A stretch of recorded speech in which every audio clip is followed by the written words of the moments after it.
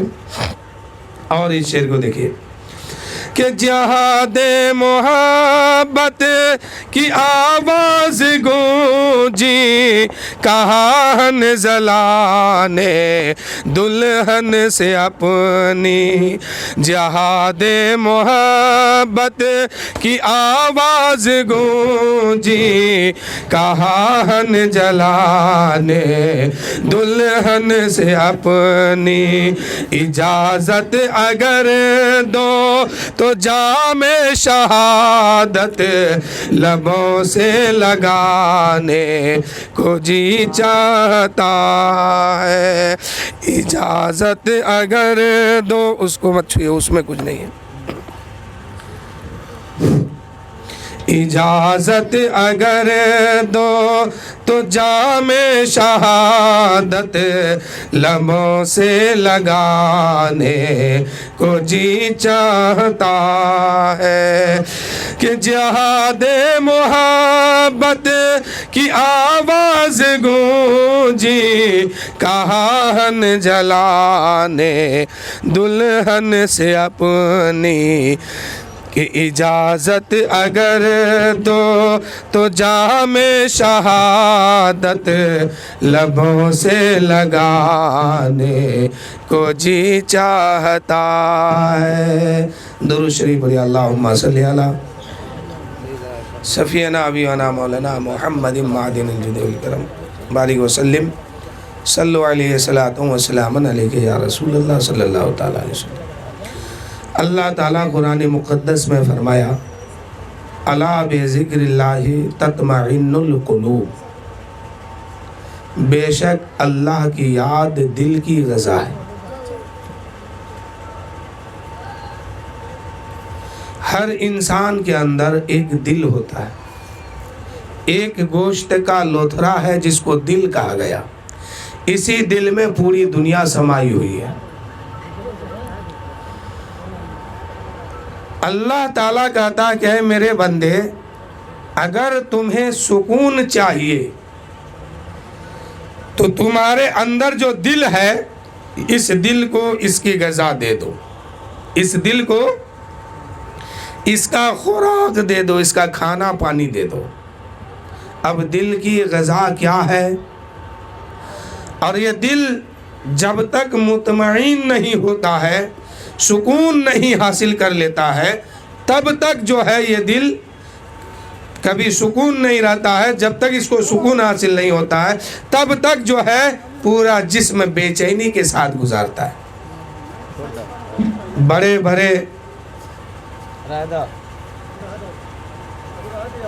بڑے جو ہے دولت مند، آپ نے سنا ہوگا کہ ارب پتی، خرب پتی لوگ، لاکھ پتی لوگ، جس کے پاس دولتوں کی کوئی شمار نہیں ہے، ایسے لوگ پھانسی لگا کے مر گیا، کوئی لوگ زہر کھا کے مر گیا۔ کیوں؟ پیسہ تو اس کے پاس ہے، دولت اس کے پاس ہے، شہرت اس کے پاس ہے، پھر خودکشی کیوں کر رہا ہے؟ تو اس کا دل مطمئن نہیں ہے، وہ اپنے دل کو دل کی غذا نہیں دیا ہے، اس وجہ سے اس کا دل مطمئن نہیں ہے۔ اللہ کہتا ہے اے میرے بندے، اگر سکون چاہیے تو اپنے دل کو غذا دے دو، اپنے دل کو کھانا پانی دو۔ اب اس دل کا خوراک کیا ہے؟ اللہ کی عبادت ہے۔ دل کی غذا اللہ کی یاد ہے، دل کی خوراک اللہ کی یاد ہے۔ جب کوئی بندہ اللہ کو یاد کرتا ہے، اللہ کی عبادت کرتا ہے، اللہ کی بارگاہ میں سچے دل سے سجدہ کرتا ہے تو اللہ تعالیٰ اس کے دل کو سکون عطا فرماتا ہے۔ جب دل سکون رہتا ہے تو پورا جسم مطمئن کے ساتھ رہتا ہے۔ جب جسم مطمئن رہتا ہے تو زندگی بڑی آسانی سے گزرتی ہے۔ آج تک کسی ایمان والے کو، کسی پرہیزگار کو، کسی متقی کو، کسی تقوی والے کو کسی نے نہیں دیکھا ہوگا کہ زہر کھا کے مرا، پھانسی لگا کے مرا ہے، خودکشی کیا، نہیں۔ جب بھی خودکشی کوئی کرتا ہے تو وہ دین سے دور رہنے والا ہے، چاہے وہ قوم کوئی بھی ہو۔ جب بھی خودکشی کرتا ہے تو وہ اللہ کو یاد کرنا چھوڑ دیتا ہے۔ کوئی پرندہ اس وقت تک کسی بھی شکاری کے جال میں نہیں پھنستا ہے۔ کوئی بھی چڑیا، کسی بھی پرندے، کسی بھی چڑیا، کوئی بھی چڑیا کسی شکاری کی جال میں اس وقت تک نہیں پھنستی ہے جب تک کہ وہ اللہ کی یاد میں غافل، اللہ کی یاد میں رہتا ہے۔ اور جب وہ اللہ کو یاد کرنا چھوڑ دیتا ہے، وہی پرندہ شکاری کے جال میں پھنستا ہے۔ جو انسان اللہ کو یاد کرنا چھوڑ دیتا ہے، جو انسان اللہ کی عبادت کرنا چھوڑ دیتا ہے، اللہ کا ذکر کرنا چھوڑ دیتا ہے، وہ انسان پھر کبھی خودکشی کرتا ہے، کبھی بے چینی کے ساتھ اپنی زندگی گزارتا ہے، اس لیے کہ اس نے اپنے دل کو اپنا خوراک نہیں دیا ہے۔ جب تک وہ دل کو خوراک نہیں دے گا اس کا دل مطمئن نہیں ہوگا، اور جب تک دل مطمئن نہیں ہوگا تب تک اس کے جسم مطمئن نہیں ہوں گے، اور جب تک جسم مطمئن نہیں ہوں گے تب تک زندگی آسانی نہیں ہوگی۔ تو اس دل کو اگر آسان کرنا ہے، اس زندگی کو اگر آسان کرنا ہے تو اللہ کی عبادت سچے دل سے کیجیے۔ آئیے میں ایک واقعہ کہہ کر کے آپ سے رخصت ہو رہا ہوں۔ فرعون کو آپ نے سنا ہے کہ یہ شیطان مرنے کا تو مر گیا ہے لیکن ابھی تک سرا نہیں ہے، ابھی تک گلا نہیں ہے۔ یہ فرعون اب تک یہ مرا ہے لیکن سرا گلا نہیں ہے، دنیا ہی میں ان کی لاش موجود ہے۔ اللہ نے اس کو عبرت بنا کے رکھا ہے کہ میرے بندے دیکھ، فرعون کے پاس کتنی دولت تھی، 500 سال کی حکومت ان کو میں نے دیا، جب میری نافرمانی کیا تو دیکھو اس کو عبرت بنا کے قیامت تک رکھ دیا۔ فرعون ایک آج کے دور میں عبرت بنا ہوا ہے۔ یہ فرعون کیا ہے؟ پہلے ایک یہ مجنون آدمی تھا، آوارہ قسم کا انسان تھا، یہ نہ کماتا تھا، نہ پیسہ نہ کماتا تھا، نہ محنت کرتا تھا، زندگی دن بھر کیا کرتا تھا؟ آوارہ گیری کرتا تھا۔ ایک دن اس کو لگا کہ چلو کچھ پیسہ کمایا جائے، تو اب یہ سوچا کہ پیسہ کیسے کمایا جائے، دماغ لگایا تو اس کا دماغ کدھر گیا جانتے ہیں؟ تربوزہ کے طرف چلا گیا کہ لوگ تربوز جو ہے کھیت سے کم پیسے میں خریدتا ہے، کم قیمت دے کے خریدتا ہے اور بازار میں زیادہ قیمت لے کے بیچتا ہے، چلو یہی کام کرتے ہیں، ہم بھی کچھ دن اس کام کو کریں گے، امیر بن جائیں گے۔ کیا کیا اس نے؟ کھیت میں گیا، ایک مثال دے رہا ہوں، تربوز لیا اس نے 10 پیسہ میں، بازار میں آ کے 10 روپے میں بیچ رہا۔ اب اس نے سوچا کہ اس سے اچھا کوئی دھندا ہے نہیں، سب سے پہلا بزنس اس نے جو کیا فرعون نے وہ تربوز کا کیا۔ کھیت میں گیا، تربوز لیا 10 پیسے کا، اب سوچا کہ بازار میں 10 روپے میں بیچوں گا، لیکن اس وقت یہ روپیہ نہیں چلتا تھا، میں مثال دے رہا ہوں خالی، یہ روپیہ پیسہ اس وقت نہیں چلتا تھا، اس وقت کا کچھ اور معاملہ تھا۔ اس نے خریدا، جو ہی خرید کر کے آگے بڑھا، ایک سپاہی اس کو بادشاہ کے مل گیا، کہا کہ ایک تربوزہ مجھے دو، لے لیا۔ پھر آگے بڑھا، ایک سپاہی پھر ملا بادشاہ کا، کہا کہ ایک تربوزہ مجھے بھی دو ورنہ میں تمہیں آگے جانے نہیں دوں گا۔